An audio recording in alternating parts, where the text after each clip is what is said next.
are subtle, what I call like subtle, sorry, I'm just getting a phone call from my nephew. Sorry, my phone is on silence, but I keep looking at it. Anyway, so the six realms, where do they come from? Well, from previous moments of physical entities like subtle particles. There's no contradiction that the subtle, so for instance, if you think of our environment, it's all made of atoms. Sorry, I don't know what he's doing. Okay. So it's with regard to the environment. So um, everything is made of subtle particles, and so there's no beginning to this continuum of subtle particles that created our environment. So the substantial cause is always a previous moment of a physical object, and even before the Big Bang, there must have been physical objects, atoms and so forth, or energy, whatever it was, but not the energy like the subtle energy from our body, but rather the energy of the environment. So that gave rise then to the particles, to everything we have now. Whereas, and of course, there is probably some interaction between the two, but again, the substantial cause of the subtle energy in our body is which comes from the subtle clear light mind. Of course, it's accompanied or it's um accompanied or it's associated with this very subtle energy, and that subtle energy comes from the previous lives subtle minds, subtle energy, and so forth. So in that way they exist parallel to each other, but they're not each other's substantial cause, but they influence each other. Like I said, our mind, of course, influences the environment influences us. And of the two, it's mainly our own mind that determines, for instance, our environment, our personal environment, but not as a substantial cause, as a cooperative condition, a very important one. So I hope I've explained that. It goes back to the mind only school. So previously the question was a lot about everything comes from the mind. Now the question is no longer from the mind, but from the subtle energy that accompanies the subtle mind. But that's also not the case, that's the substantial cause of the environment. So I hope this has become clear. All right, sorry, I was a little distracted. And then let's go back to the text. This time I've got a little bit more material, or you've got a little bit more. I've added 4 pages. We won't get there today. We won't get that far, but yeah, I just I went into something that we study quite extensively. If you want to read ahead, you may be, I don't know, surprised, but I talked a little bit more about the form realm and how to get there in the context of the next verse, of course. This is a topic not very much discussed usually when teaching Westerners, but it's a huge topic, for instance, if you study Parchin. The end of the first chapter, you study that in great detail, and I'm not going to go into that into great detail, just to give you a rough sense. What does that actually mean, the form round? What is that actually? How do you get there? What are the preparatory stages? I mean, I just mentioned that there are 7 ones. I didn't go into detail. It's just complicated. You don't need the complication, but you need to have a sense. What is this realm? Do you have all 5 sense objects in this realm? No, you don't. You only have 3. How do living beings live there? What happens when they die, and so forth. So I just thought to add that it's part very much of the study of Abhidhammakosha. It's mentioned in Asanga's hero grounds, or grounds of a hero. Anyway, so really important subject matter, and I'm just going to spend like, I don't know, 3, 4 pages, 4 or 5 pages on that. So if you're interested, you could read ahead, and I'll probably go through it quite quickly. Anyway, but we didn't get to this yet. We haven't gotten there yet. So where we got to last time was understanding what liberation entails. And of course, in that context, understanding that liberation, the understanding of liberation refers to understanding the Four Noble Truths, basically. So first of all, how did we get into this mess? What is the main kind of consciousness that gives rise to it? I mean, we all know it's ignorance by now, gives rise to other afflictions. I'm saying other affliction because ignorance is a affliction itself, and of course to karma. But I didn't go into that many details, which I'll do later on, and we've already gone through it anyway. How there's this exaggerating mind that gives rise to attachment. The attachment gives rise to other attachment, and so forth. So we'll go through it later. But having discussed all this, then of course, in what way can we now reverse this? How can we get rid of this root misconception that is responsible for everything else? Which actually makes it a little easier in the sense there's something to focus on, that particular mind that is responsible for all the other afflictions and for all the trouble we're in. And of course, since it is not rooted in reality, we can remove it. Not being rooted in reality, we can create a mind that is more powerful than this misconception is. More powerful in that it perceives the exact opposite of what this misconception perceives. And in that way, it can actually eliminate it. It's not as straightforward. I gave the example of believing there's a monster under your bed, for instance, or in your closet. So as long as you hold on to this wrong view, of course, all sorts of emotions may arise, fear may arise, you may not be able to sleep, etc.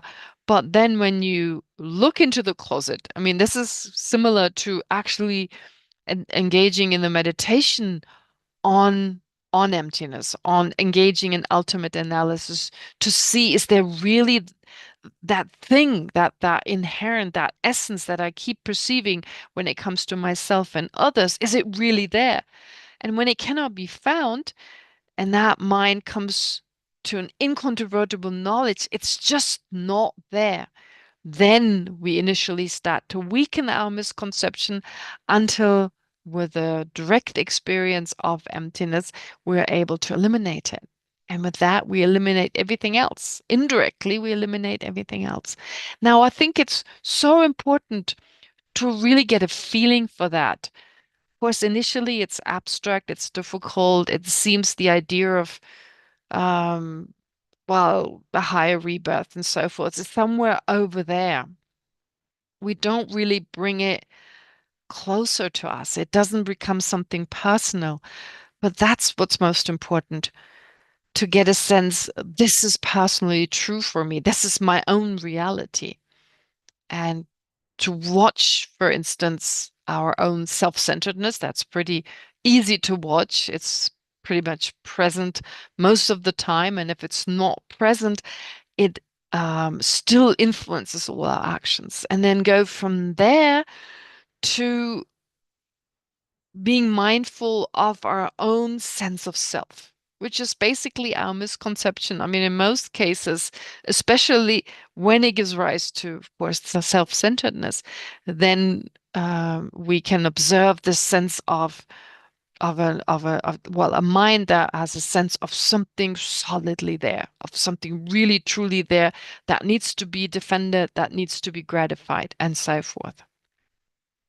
Anyway, so understanding our situation right now, from there we can then focus on the fact it can be removed. I mean, it's impossible. It's like a lie. It's like when someone lives a lie, sooner or later, they're going to face trouble and they can be contradicted by the truth. So this is similar here. The mind that governs all our action, it's like a huge lie. It's projecting an environment, it's projecting a reality to us that does not in any way accord with reality. And that keeps us from, of course, experiencing love, compassion, and experiencing inner peace. We cannot have any lasting inner peace as long as there's this sense of this self we have to, at all costs, defend, protect, gratify, etc. All right. Anyway, we've gone through this. The fact that once we understand the process, how we got into samsara, we then have to understand how we get out of it by simply realizing that the misconception, the root ignorance, it's a wrong consciousness. And how can we understand that it's a wrong consciousness? We can understand it's a wrong consciousness by understanding that its main object doesn't exist, which is just another way of saying understanding that inherent existence doesn't exist. So once we understand the understanding, in fact, of non-inherent existence is the understanding of emptiness. Okay. All right. So that's how we come to so understanding to the understanding of liberation. First, the process of the root ignorance giving rise to samsara, and then the process of how the direct realization of emptiness gets rid of samsara by way of giving rise to liberation. But that is just from the point of view of liberation.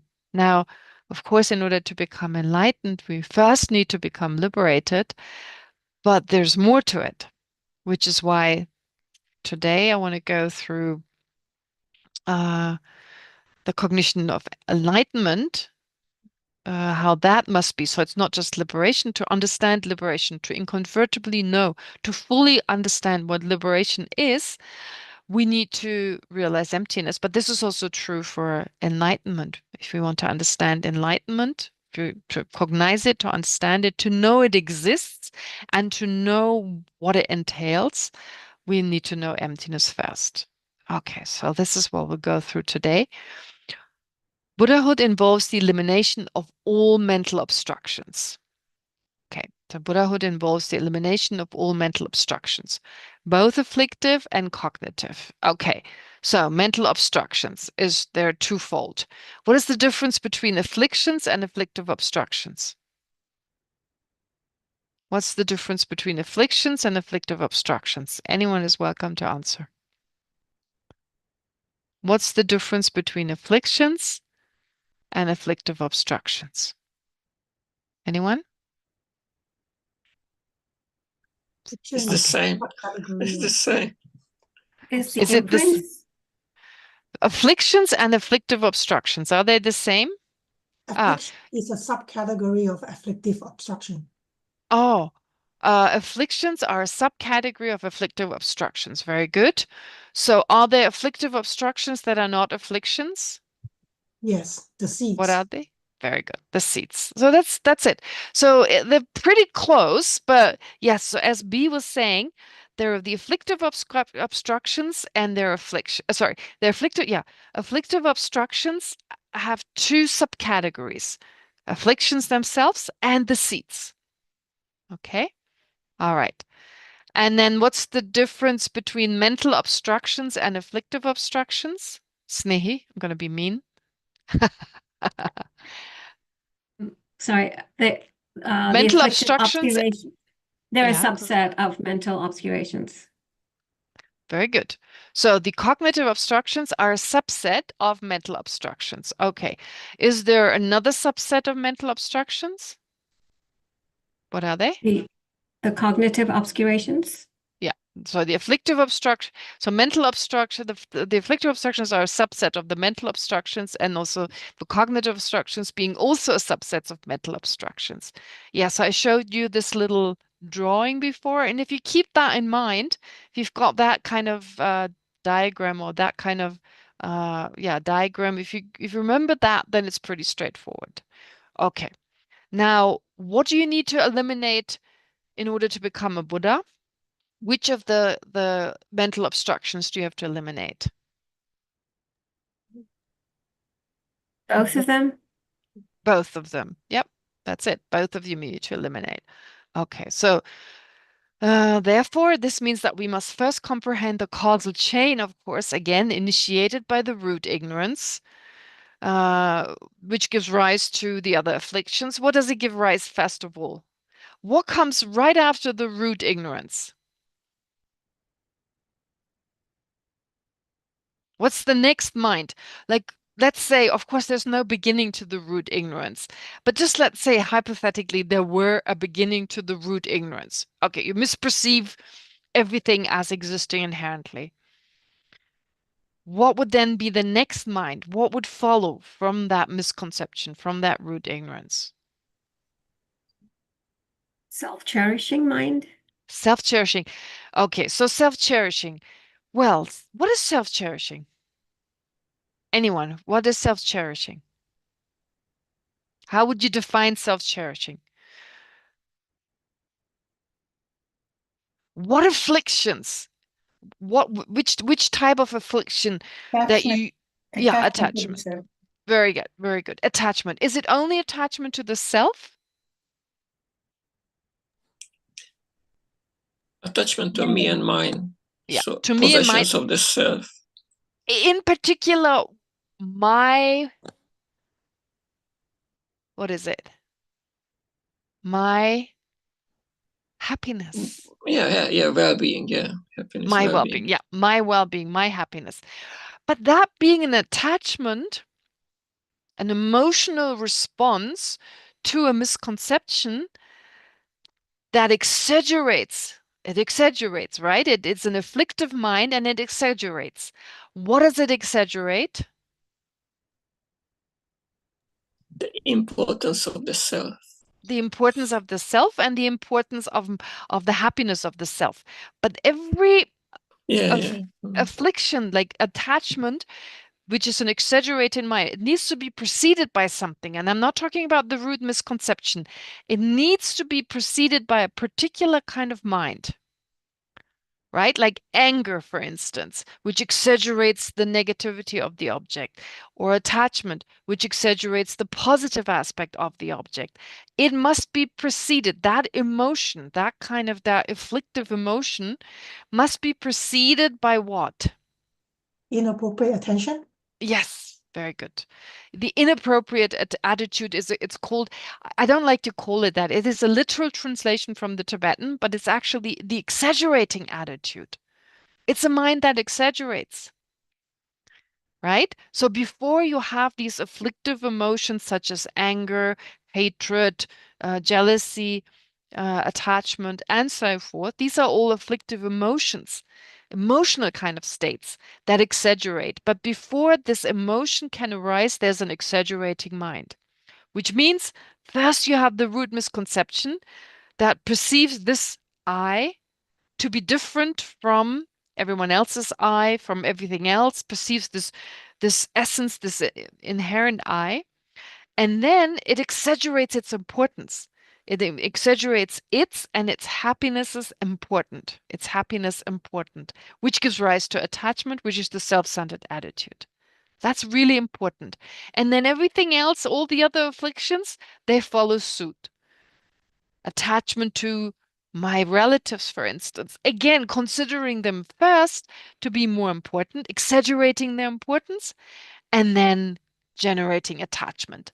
And if someone wants to harm my relatives, I exaggerate the negativity of that enemy, so-called enemy, and now I want to harm them. Okay? So this exaggerating attitude always precedes the emotional response. And that exaggerating attitude, of course, also comes from the misconception. Okay, sorry, I haven't mentioned this in here, but just to stress it again, don't forget that exaggerating mind, and don't forget in this process of actually applying what you learn here to focus on this exaggeration. You can easily detect this in your own mind. Before anger, there'll be a moment of exaggerating, for instance, the negativity of the object of anger. Jimmy, do you want to ask something?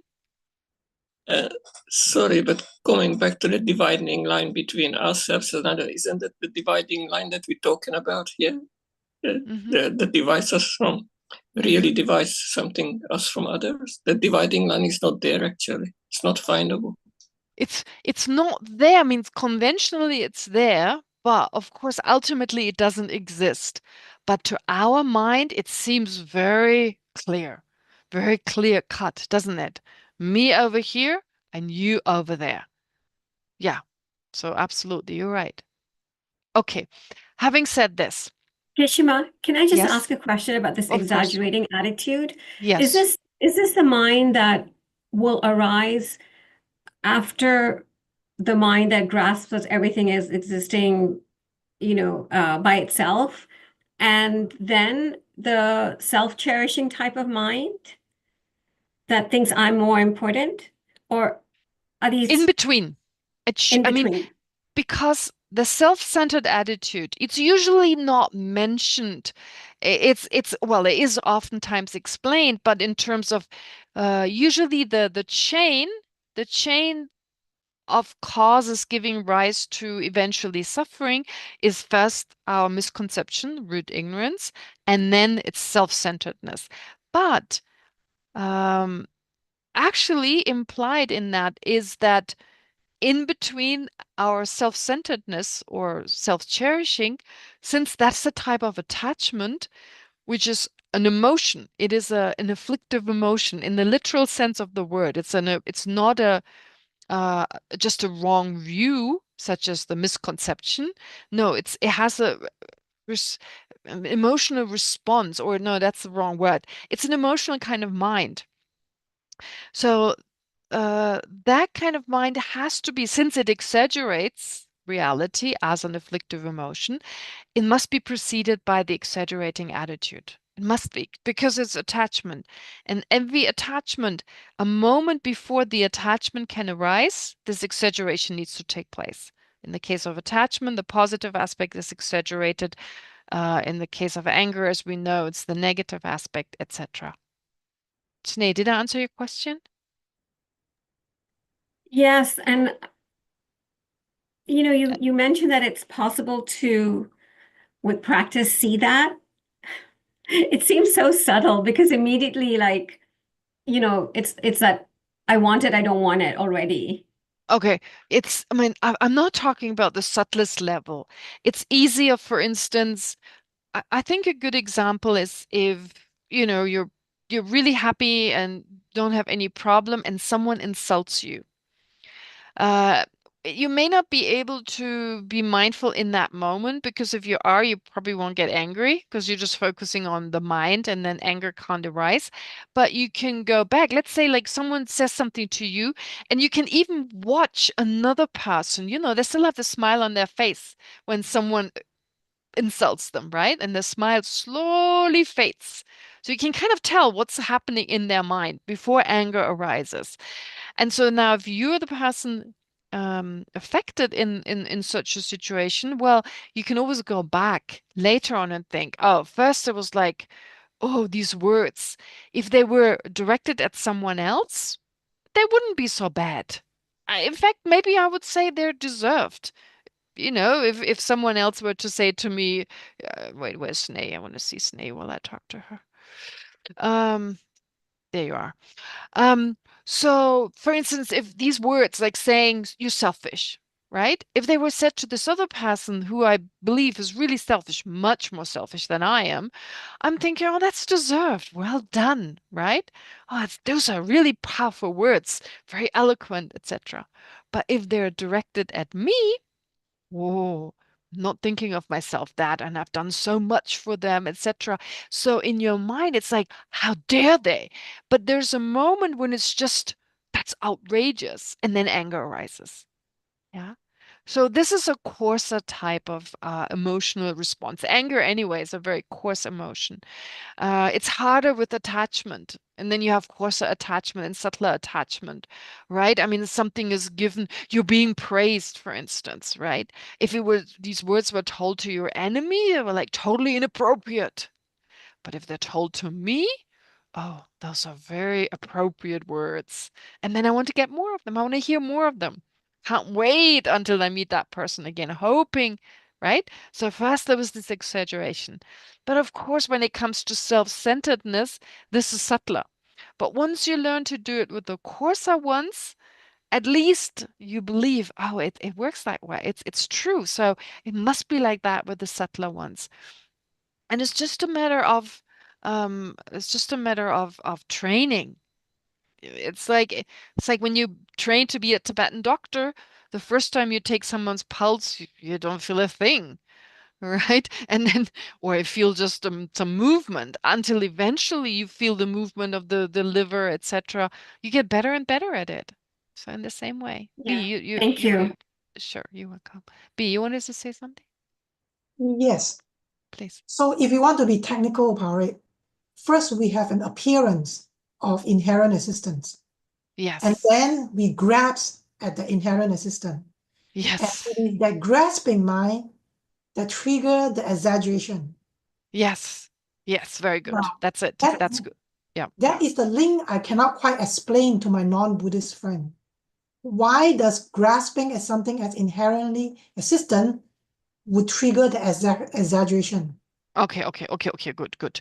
Okay, first of all, does the appearance trigger the grasping or the other way around? Strictly speaking, we have to say it's the other way around in general, because the ignorance creates the appearance of inherent existence, right? Through the imprints. But you're right. In just day-to-day life, first it appears, and then we hold on to it. That's also the case. All right. So the difficulty is, how do you get from just perceiving something as inherently existent to the exaggeration? That's a very good question. That's a very good question. Does anyone want to wants to answer this? Does anyone want to voice their opinion? How do you get from perceiving the self, for instance, to exist inherently? How do we go from there to exaggerating its importance?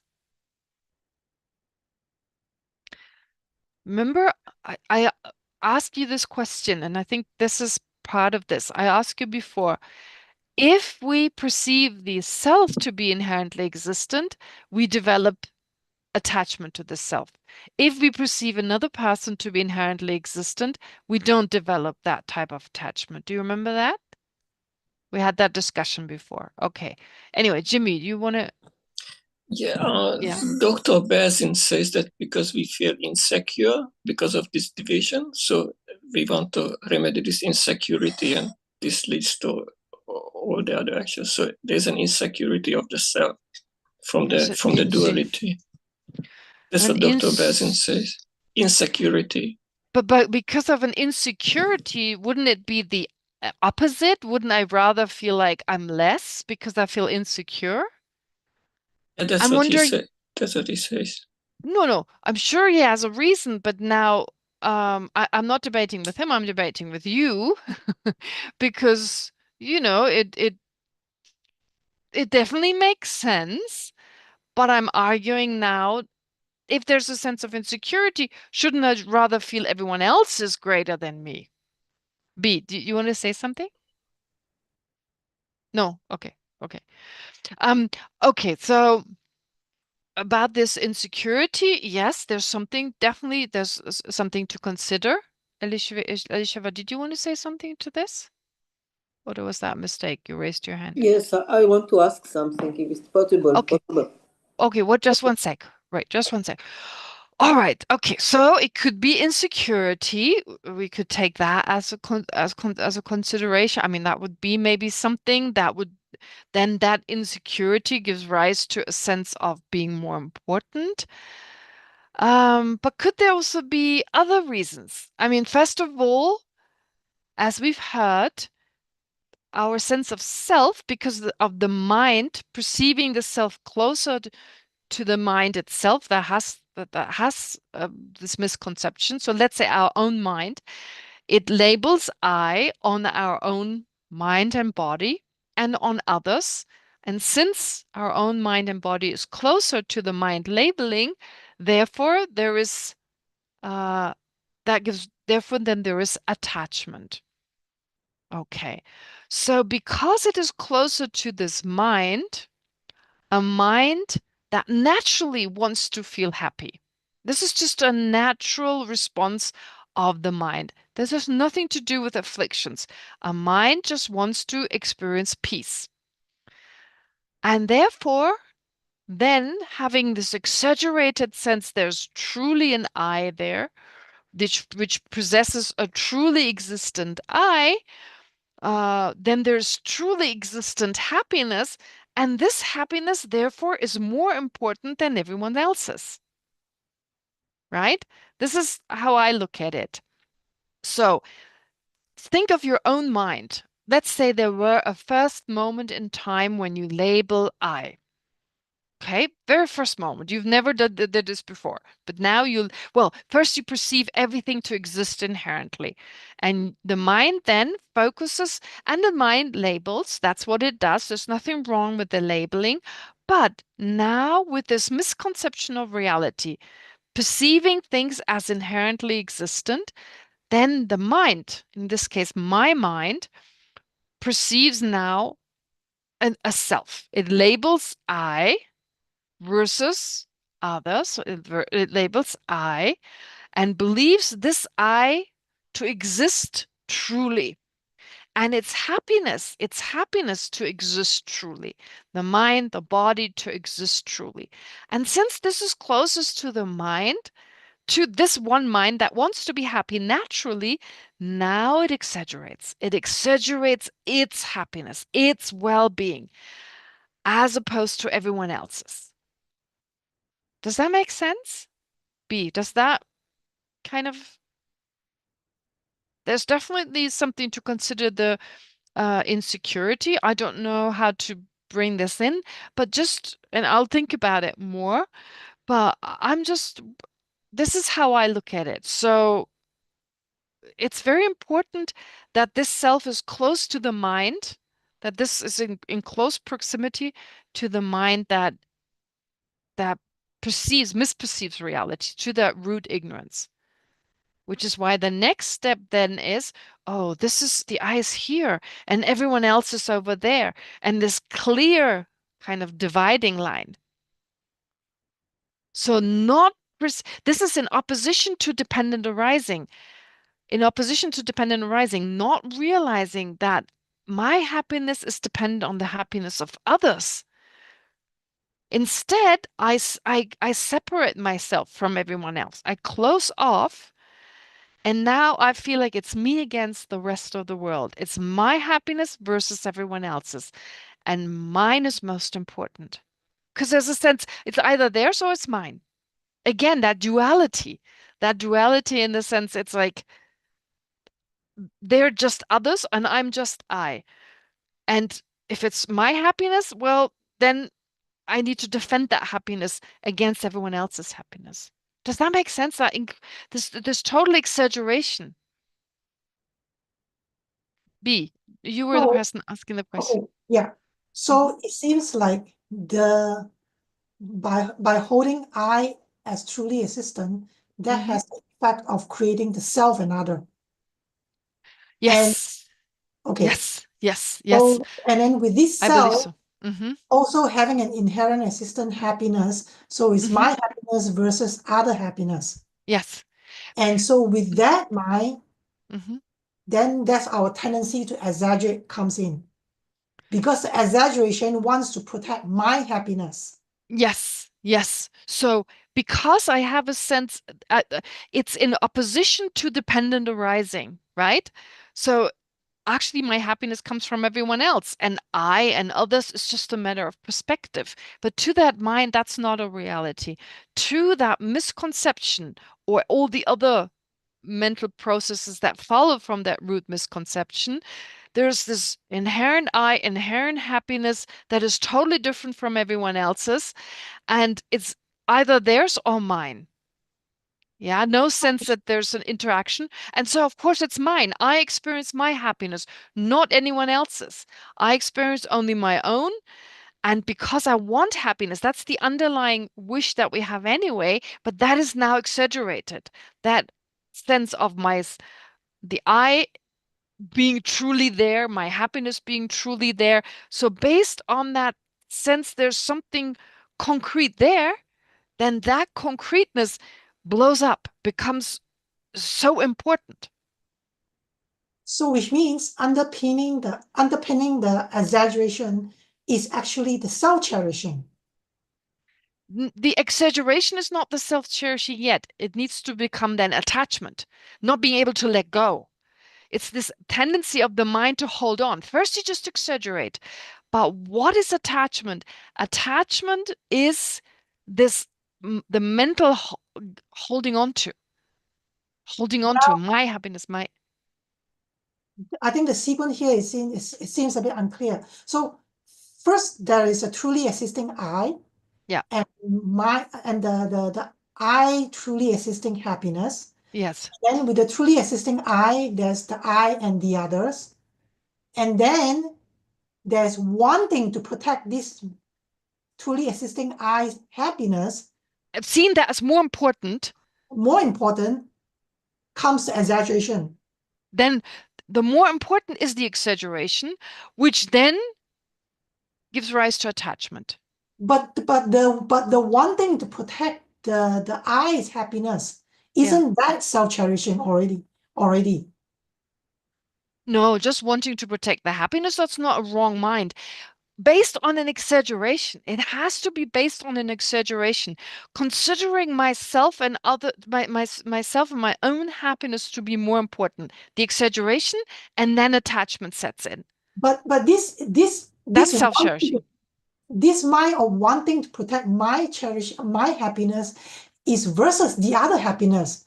Because I care only for my happiness and not the other. Okay, if you put it this way, yes. So if it's my happiness more important than everyone else's, not just caring for my own happiness, but at the expense of others' happiness, then yes, that is the exaggerating mind, which then gives rise to this, like, the mind kind of like, it's just me, center of the universe. It creates, you see, it's not just exaggerating, but I become the center of the universe. Okay. All right. Right. I mean, but this order, I don't know, it's cut in wood, it's cut in stone kind of thing, but this makes kind of sense in terms of, it's a little difficult because we usually are just told misconception of reality, but misconception of what when it comes to reality? Misconception of I and others. Do all these first have to take place? Do I first have to have a misconception with regard to each object? Or is it enough to just, this is not clear. This is not clear. Maybe the way we can put it in words is that the mind underpinning the exaggeration is self-centered. Yes. And then with the exaggeration, then it becomes self-cherishing. Because we say that our heart doesn't have self-cherishing mind, but has self-centered mind. No, the heart doesn't have self-centeredness. Okay. All right. I mean, you see, okay, it depends on how you define it. But there's a Tibetan word, rangchinzen. That kind of word, sometimes in the universal vehicle, it is expressed, it is said that way. But it's actually rangtun, which means it's different. It's not this rangchenzen. Rangchenzen is translated as self-centeredness and self-cherishing. And what is an arhat? Although sometimes in some texts it may be used, but that's then it has to be redefined. An arhat is by no means self-centered or self-cherishing, which this is always an exaggerating attitude coming out of the misapprehension of reality, and they don't have the misapprehension of reality. It's totally gone. It's eliminated. Therefore, what do we say they have rantun? The benefit of all sentient beings is not equally. No, it's not even that. It's not even saying that the benefit of other sentient beings is not equally important. No, the wish to benefit other sentient beings to the same degree as they benefit themselves in terms of spiritual attainments, that is not there. Okay, so the expression that they are simply oblivious to others. I don't think I mean I remember this whole discussion. Do they have the wish for all sentient beings to be free from suffering? I think so. I mean, I don't know whether every arhat, but I think so. That they do have the wish for all sentient beings to be free from suffering. I mean, which sentient beings do they not want to be free from suffering? I don't think they're oblivious. They need incredible love. They need incredible compassion. I mean, how do they become liberated? If it's just me. No, that's I don't think that's realistic. And I remember Geshe Kelsang, when we had the teachings with him, he was the one who specified great compassion is not the wish for all sentient beings to be free from suffering. It's the wish to personally contribute. That distinguishes us from an arhat, from a practitioner of the hira or solitary realizer path, who have a sense, I can't do this, or this is just not possible, so why bother, right? I think it's much more the sense that this is not possible, or not possible for me. This is a huge responsibility, but I wish for all sentient beings to be free from suffering, of course, based on their understanding of emptiness. But to take personal responsibility and say, I can help them, I can, that makes it unique. So this is where this rangtun, so my own benefit, stands at the forefront, because I'm mainly spiritually focusing on my own progress. Everyone else's, I can't. Right? Yeah. Okay. I hope that answers that. Elisheva, did you want to? Yeah, go ahead. Can I ask something personally? Personally, a personal question? Please. Okay. I feel that my mind or me, I'm changing. Like I used to be like a negative mind. I look and see this is wrong, this is bad, this is bad, this is bad, and I try to fix it. And it's like to be all the time, to be worried, like, yes. So I'm working with it a lot. So now I can see the things that I used to look and see that they are bad. Now I can see that they are good. Okay, just the angle of looking at it. Mm-hmm. So my question is, how can I know? So now I feel that I lost some of the afflictions on this way. So how can I know that this is, because you were speaking now, how can I know that this is not self-cherishing or attachment instead of bad to good, or what you said just now? Because yes, it is working on my mind, it is, and hopefully I can help others, but now I really need to focus on my mind to make this change. And when I see it, the good things, then I feel a big relief. So how can I know if it's attachment or not? Okay, first of all, I think we should be aware that attachment, especially to the self, will be with us until the last moment before we become liberated. So don't even try to suppress it. You won't. It's there. It's on a coarser level, of course, it's there, but even on a subtler level, on the not the subtlest mind, but very, very subtle levels of your mind are affected by it. So don't underestimate it, and just accept that it's there for now. And what you described doesn't sound like self-centeredness. Self-centeredness is always involved. But no, you're looking at a situation. You're not looking at yourself or your own mind in that moment and like, I'm the center of the universe or whatever. And of course, there are different levels. I just put it in a very simple way.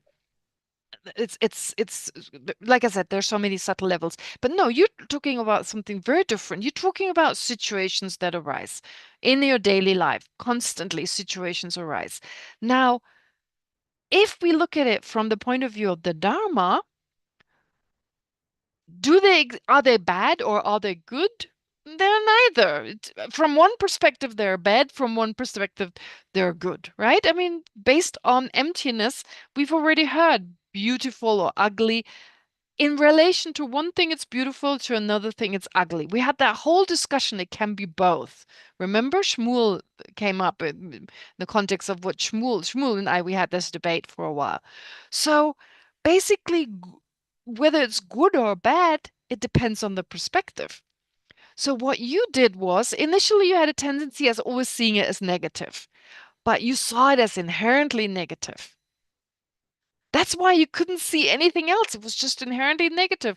And because it was inherently negative, it was therefore exaggerated. That's just what the mind does. Because we exaggerate its existence and we see it as negative, it becomes an exaggerated negative, right? Where's the exaggeration?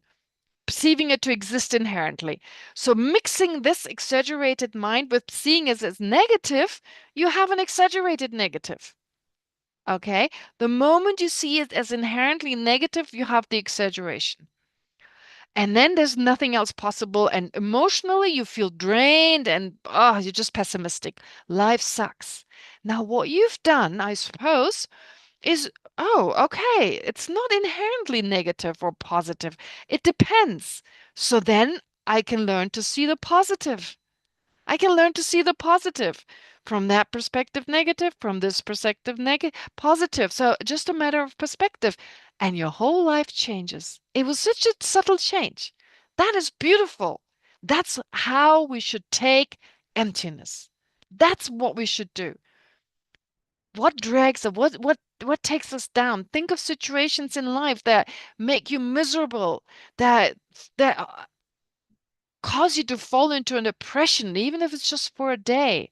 And remember this. What is it that makes you feel depressed? I mean, look at it. Is it really negative in and of itself? Or is there an advantage you can see? Beautiful. Well done. So don't worry. I don't think you're on the wrong path. I think that's very important. This is how we should apply this. I'm not saying you should, I don't know, make every effort to generate the path of accumulation tomorrow. It's not going to happen. Little steps in that way to deal with some of these difficulties. That's exactly how to do it. Great. Sneh, do you raise your hand? I just wanted to say, Geshe-ma, when you were explaining, to B's question, it just reminded me that, like from evolutionary biology and stuff, when they talk about the selfish gene and everything, and it just reminded me that, once you have the misconception of the nature of reality as being like independent existence, it just triggers a whole cascade of stuff, which just makes your mind very selfish, Yes. And you know that you see the Buddhas, the lamas, the Buddhas, the great beings, they recognize exactly that selfishness, and they actually made it part of the Dharma practice. You utilize the self-cherishing mind. Nāgārjuna has said, you use the self-centered mind as a spare. Is this right? Is it spear? Spare. As a spare that pierces the self-centered mind. You even utilize it. What is this whole thing about karma? Honestly, a bodhisattva on a high level, what do they care? It all comes back to me, like, oh, if I harm this person, I'm going to suffer. It's like, I don't care. I suffer, I don't. I'm here for the benefit of all sentient beings. I don't harm someone because it causes pain in their mind. That's why I don't do it. Right now, we are on a level, if we believe in karma, I'm not going to do it because it's going to harm me in the future. And self-centeredness. So you use your self-centeredness. That's why His Holiness the Dalai Lama says, be wisely selfish, right? Use your self-centered mind. Make friends with it. Don't push it away. Make friends with it doesn't mean accept it and let it run wild, but accept it for now and use it to weaken it. Very important. So to tell ourselves, it comes back to me. Do I really want to suffer? I don't really care. This other person will suffer. I mean, I can have a thought, a second or two, but mainly it's me, right? So, for a few moments, they'll suffer, but I'll suffer more because I don't get what I want. So I may just steal it. But wait a minute, if I steal this now, I'm gonna, and then I don't do it. So there may be a moment of compassion, but the thing is, we can have compassion if we don't know the other person. If my happiness is not in any way in danger. Some guy in Uganda, I want them to be happy, right? But if this person threatens me or my family, their happiness becomes a totally different matter. Right? Very important. So therefore, in that moment, if that's the case, if it's me versus them, and I'm no way I'm going to sacrifice my happiness for that person. Maybe a little bit, give the person a bigger piece of cake, right? But even then, I maybe make sure that everyone sees me giving the, right? Okay. So if my mind works like that, and that's realistic for us ordinary beings, then I need to address this thing of like, well, happiness of like in the future, I want to be happy in the future, karma and so forth. That's what I need to consider. On a certain level, you don't care. So we need to start where we are. I mean, be realistic. How's my self-centered mind without getting upset? So initially, it's like we'd like to think, oh, I'm kind of close to being a bodhisattva. I had that moment of bodhicitta for 10 seconds this morning. So, but, it's fake. I mean, it's fake. We fake it until we make it, basically. Yeah. So let's be realistic and we have to become very creative. It's like a whole process, and only you can do it. No one can tell you to do it. You're caught with your self-centeredness, and the strength of your self-centeredness, only you know. You know, in every situation in life, you may be someone who has all these altruistic moments, right? Or you may not. Or on Monday, you're very altruistic, but Tuesday, it's all done. Therefore, it's a constant kind of playing. It's not a struggle. I don't want to call it a struggle because it has a negative connotation. No, there needs to be a happiness in doing it. Oh my God. Like I said, your own mind is your own petri dish, like a scientist working around it. How can I do this? So Elisheva gave such a good example. Okay, for now, my self-centered mind, very difficult. So I may have to kind of leave it for the time being. I try to control it, but more realistically, what I can do is take negative situations that depress me, work with them. Great. And if that works, I'll take the next, and I'll take the next. I take this person I really don't like. And then slowly, oh, is my happiness more important than others if that self doesn't exist that way, right? In that way. So it's a really long process, simply because our mind is so complicated. Our mind is so complicated. Our self-centeredness is so clever. Yeah.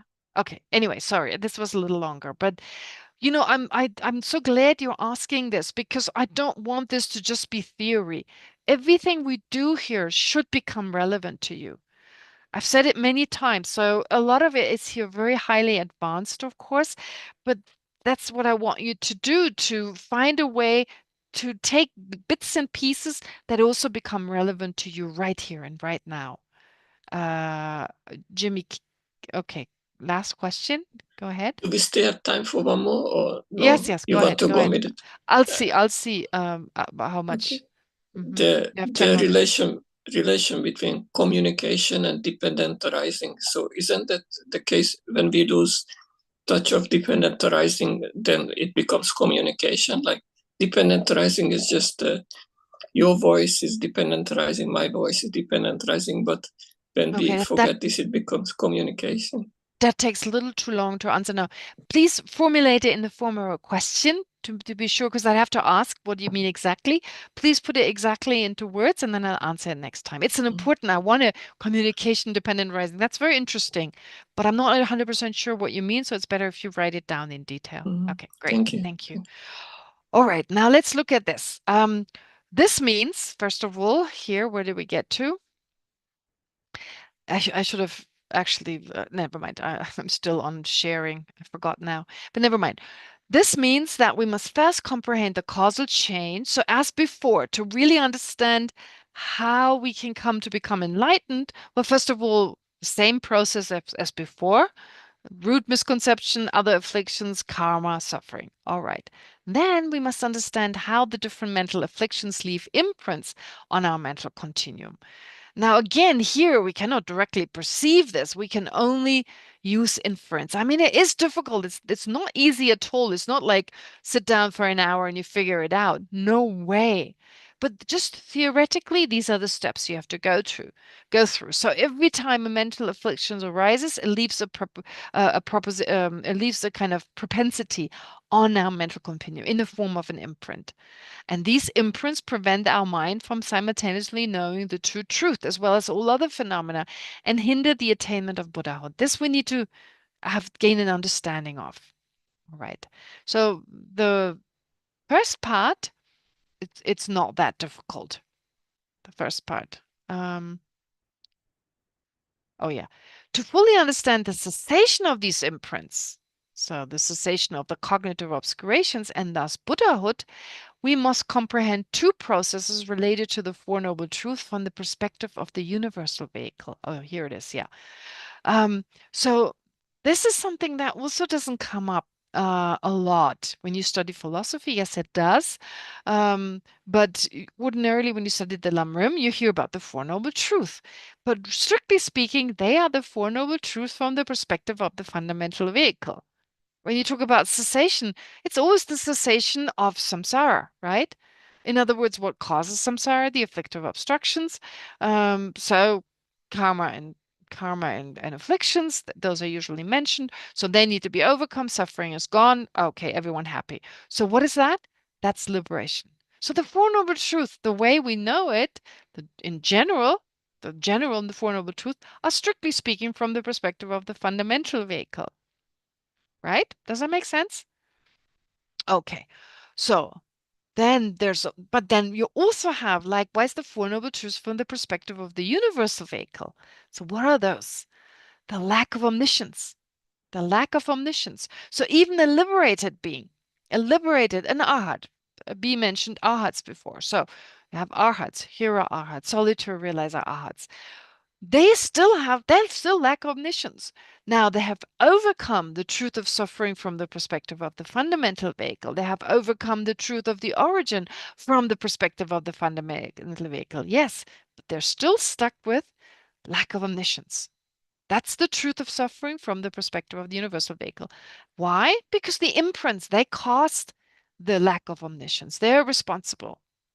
So the imprints left by the mental afflictions, which persist even after the mental afflictions have been eliminated. Think of the garlic. You take out the garlic of the vessel, yeah? So the garlic can no longer create new smell, but you're left with the old smell. And merely removing the garlic from the vessel doesn't get rid of the smell. Okay, so this is the case of an arhat. Now you need the cessation of these imprints. The cessation of these imprints is the truth of cessation. It's not the cessation of afflictive obscurations, afflictions and karma, as they also describe. No, it's the cessation of the cognitive obscurations, of the imprints. And so what do you need? The meditative equipoise directly realizing emptiness, not just in general, but in the continuum of a bodhisattva who has reached the 8th ground of the path of meditation and eliminated the afflictive obstructions. They eliminated them. They have to be out of the way first. They're gone. And now, the same mind, the direct realization of emptiness, the bodhisattva has to now strengthen their determination to become fully enlightened. Bodhicitta needs to be strengthened. In fact, bodhicitta is strengthened all the time. We think bodhicitta is bodhicitta. You've got it, you have it, or you don't have it. It's not as simple as that. It needs to be strengthened. There are different levels. Of course, initially when it arises for the first time, it spontaneously arises. It informs all your actions. Yes, that is uncontrived bodhicitta, but it's only the coarsest level. If you have that bodhicitta and you're on the 8th ground, no, you're not going to tackle anything. No way. So the aspiration, it gets stronger and stronger and stronger and stronger. And because it gets stronger, it affects your meditative equipoise. It gives it the ability, besides realizing emptiness directly, to dig deeper in terms of what it needs to eliminate. This is like if you take an everyday example. Let's take the example, you want to go to university. You're a young person. It's difficult to go there. You want to go. So first it's like you want to go. So it affects your actions, it affects your thoughts, but it's not super strong. But then it becomes stronger and stronger and stronger and stronger. And everything is just about that. It's about nothing else. All your actions are now affected by this aspiration to such a degree that sooner or later you'll be able to go to university. You'll make it to Yale, to Harvard, I don't know, because of this aspiration. That is the power of the mind. But you need the aspiration and you need to strengthen it. And because a bodhisattva on the 8th level have such deep concentration and they're so super focused and wow, talking about super focused, I never forget once I said, when His Holiness gave teachings, His Holiness is usual. Anyway, I needed to sit close to His Holiness for something I had to do. It's like if His Holiness didn't know a word, my job was supposed to be translated into Tibetan because His Holiness spoke English. That was this one time when his usual translator wasn't there, and Jadu Rinpoche sat close by, and Jadu Rinpoche, I mean, because he's there near His Holiness. And Jadu Rinpoche is so kind and so friendly, and we were with him. But during that time, he did not look left and right. I've never seen someone so focused. It wasn't like, where's the tea? Where's the bread? Just so focused. I was so impressed.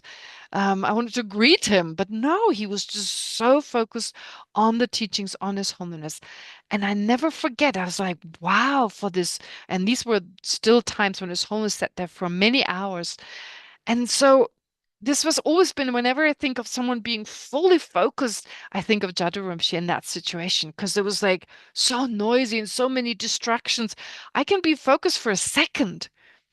So this is the action of a highly qualified, a bodhisattva on a certain level.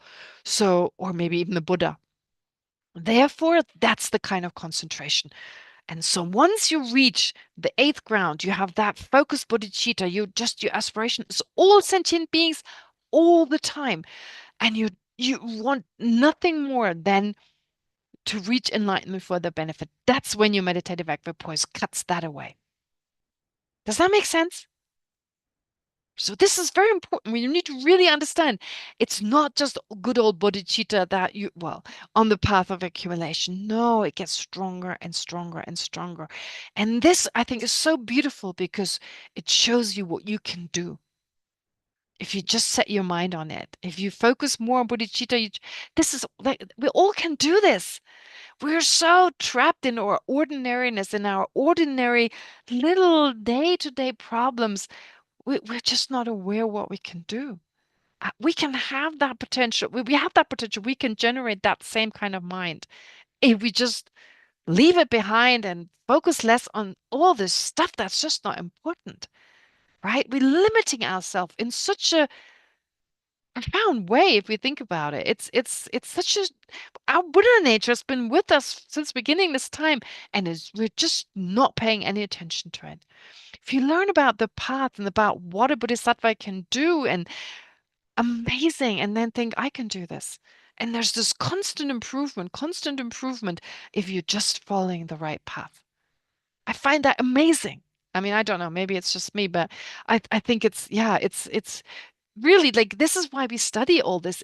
It's highly advanced. Of course, it's highly advanced, but we need to understand that although it's highly advanced, that's what we're heading for. That's absolute what we all can do. So what are we still doing? What are we still doing? How can we still waste so much time? Maybe we can waste a little less time and focus more on what we can do. Okay. Anyway. All right. So having said this, so the rest is, it's not that difficult. The process by which the imprints of the mental afflictions give rise to the lack of omniscience, that needs to be understood. So this illustrates how the imprints left by the root misconception and the other mental afflictions, the truth of origin, are responsible for our mind's lack of omniscience, truth of suffering. That's the first process. And then the second process, this illustrates that the process of directly realizing emptiness giving rise to Buddhahood.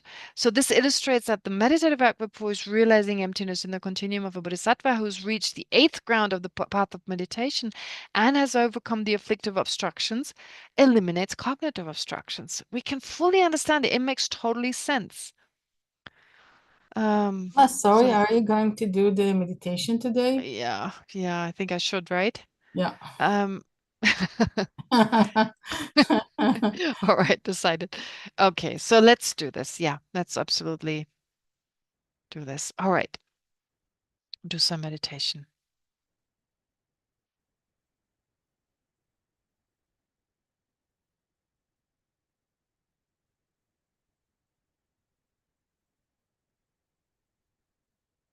All right.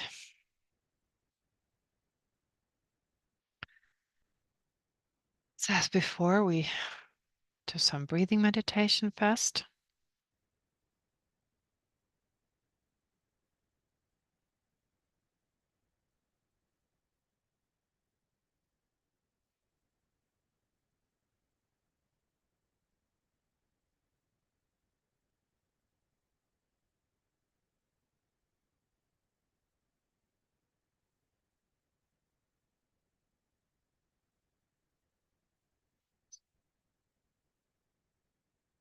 And then let's focus on our own mind.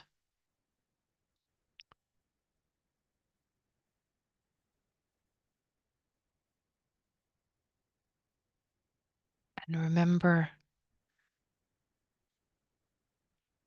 that all our actions, everything we do,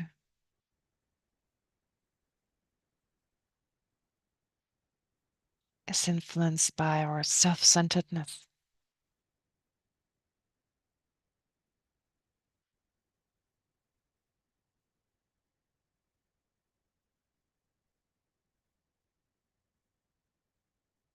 Not just on a coarser level,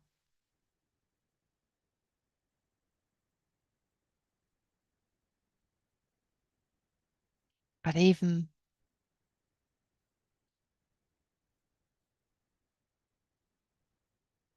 our subtler types of minds are affected by our attachment to I and my happiness.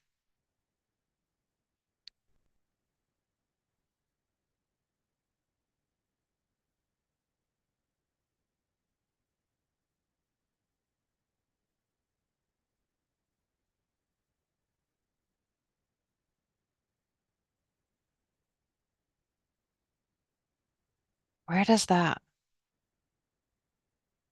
attachment to I and my happiness actually come from?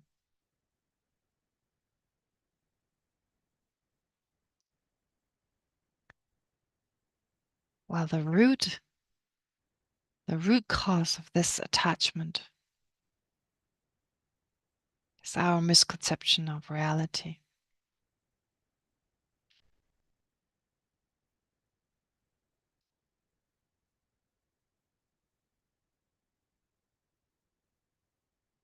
Perceives things in a way that contradicts dependent arising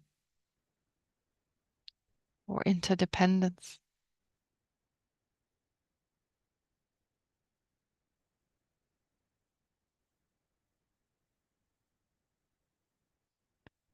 A mind that perceives a concrete I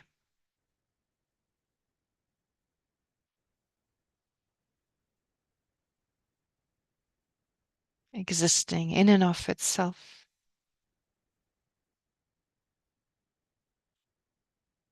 as if not needing anything for its existence.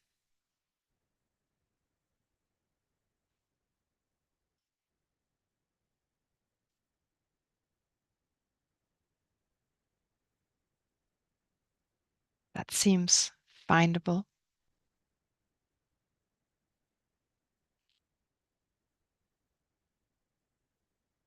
And completely different from everything else.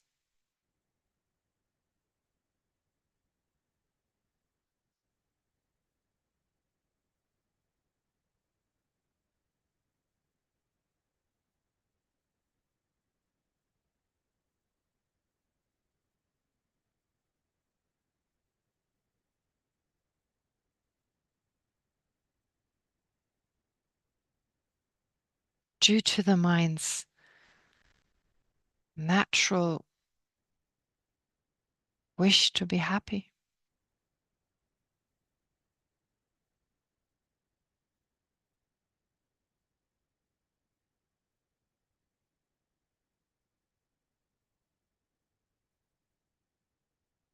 Combined with our sense that there is inherent I, an inherent happiness,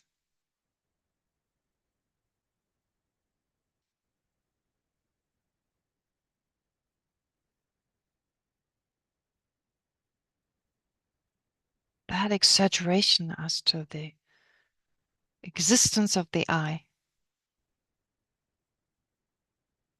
the existence of my happiness,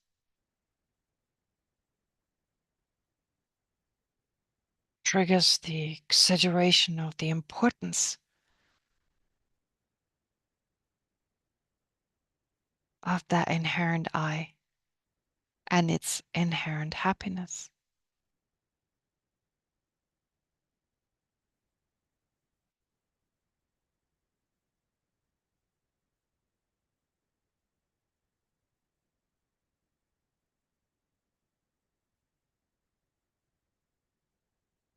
Which then gives rise to self-centeredness, a type of attachment that attaches itself, where the mind attaches itself to self and the happiness of the self.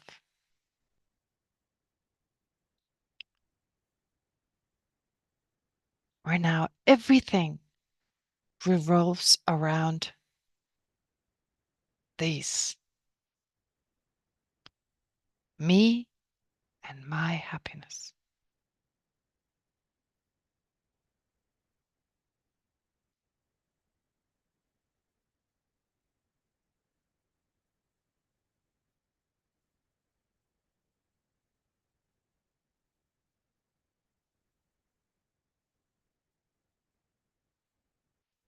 This is what informs our entire life.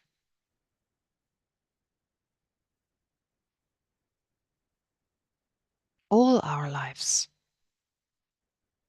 until today.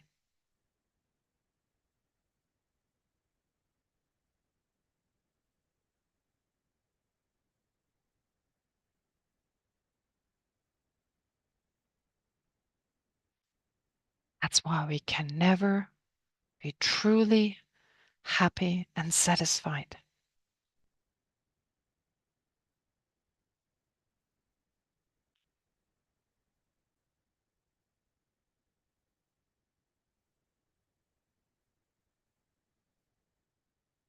Self-centeredness doesn't let us feel at peace and truly satisfied.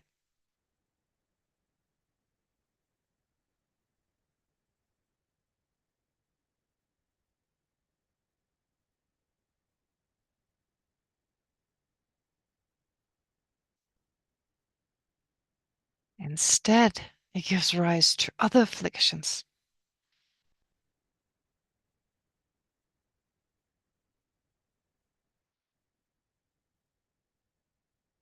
Causing more worry, disturbing our mind even further.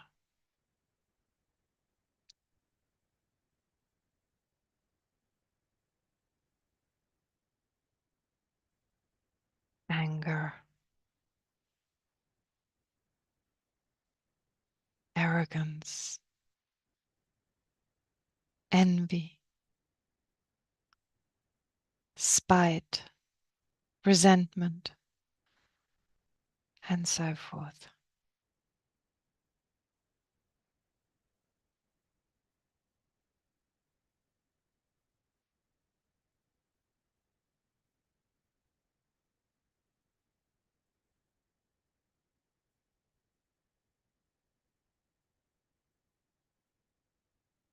Giving rise to numerous karmic actions,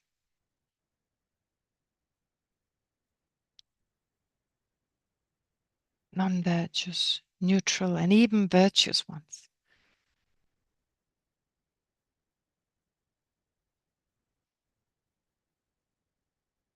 That keep us trapped.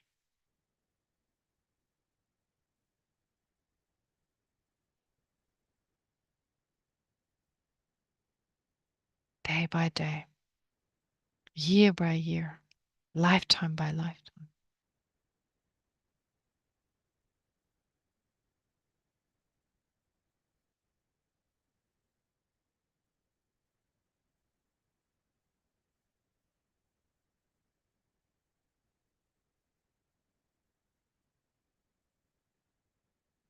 There is a way out.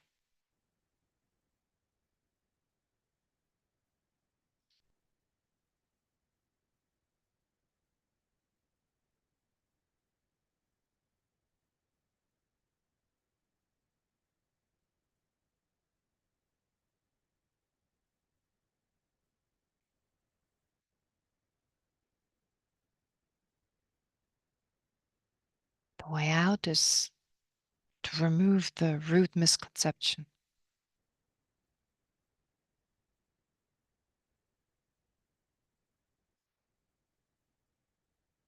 By first getting to know it.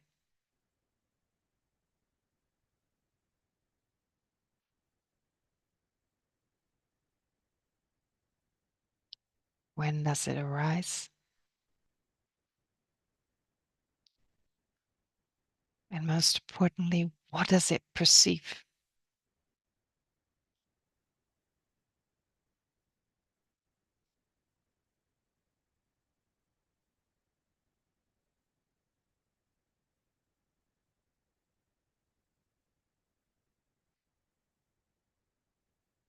How does it perceive my eye?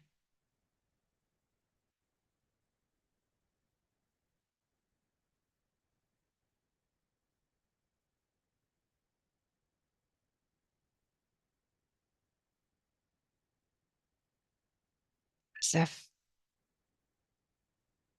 findable, as if independently existent. Well, if we search for it,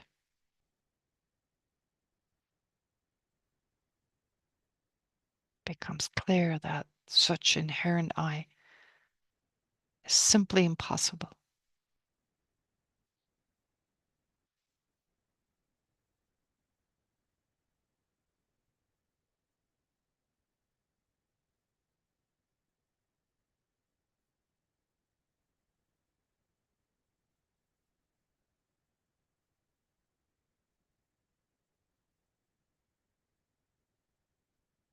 So understanding the lack of inherent existence of the I and of everything else, good, bad,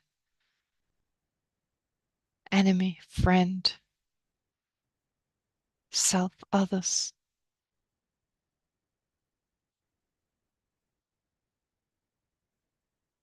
We can understand that the misconception is simply a wrong consciousness.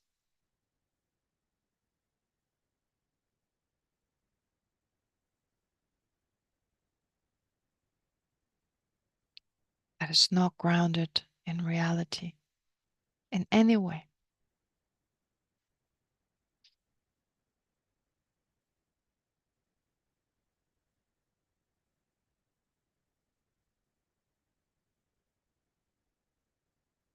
Which is why it can be removed.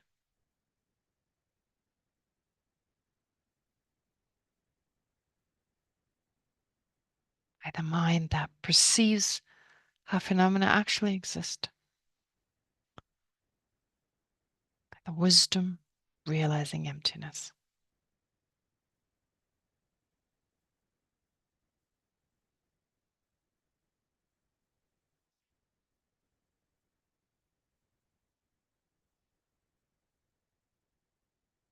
Removing the root misconception, we remove everything else it gives rise to.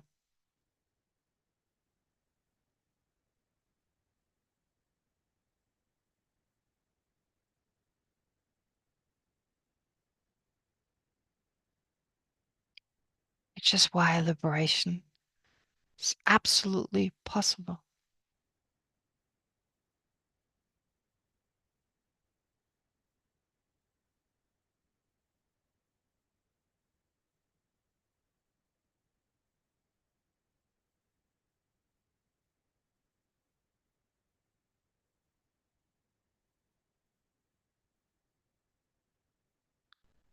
So now to conclude this short analysis, spend a few moments single-pointedly focusing on whatever conclusion, whatever insight you've come to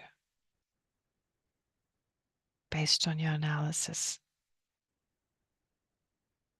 and bring it to an emotional level.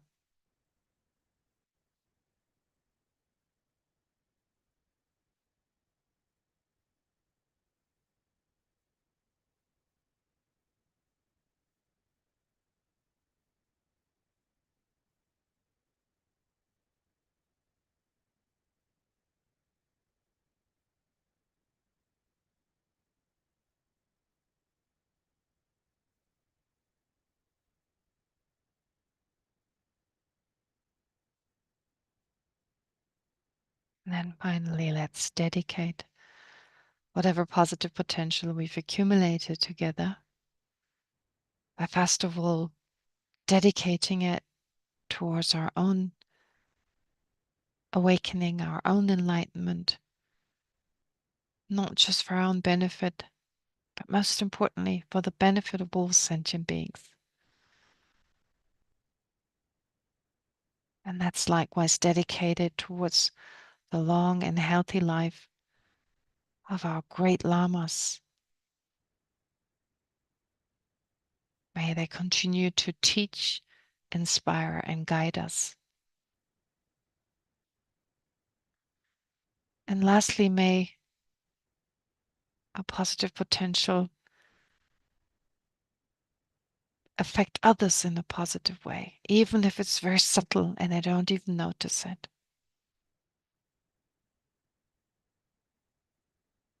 May it soften their hearts. May it bring them wisdom of interdependence, dependent arising, and in that way help them to generate more love and care for each other. So that in particular the war will end very soon. All those captured will be released immediately and be no longer any fear, pain, or hatred.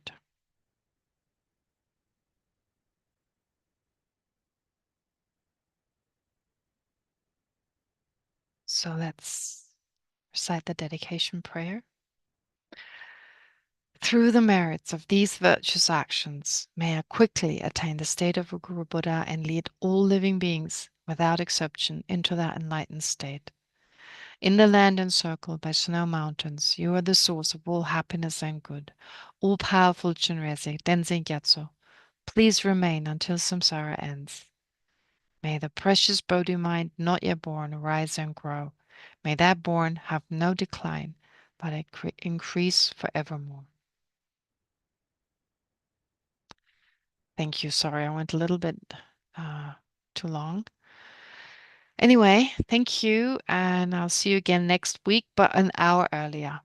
Yeah, thank you, Geshe-ma. Thank you for everyone else, behalf of the Dharma friends. And I will publish about the 1 hour earlier. Great. Thank you. Okay. Goodbye. Bye-bye. Goodbye. Thank you. Thank you, dear friend. Thank you. Thank Good you very night. much. Good Bye-bye. night. Bye. Bye. Thank you. Bye.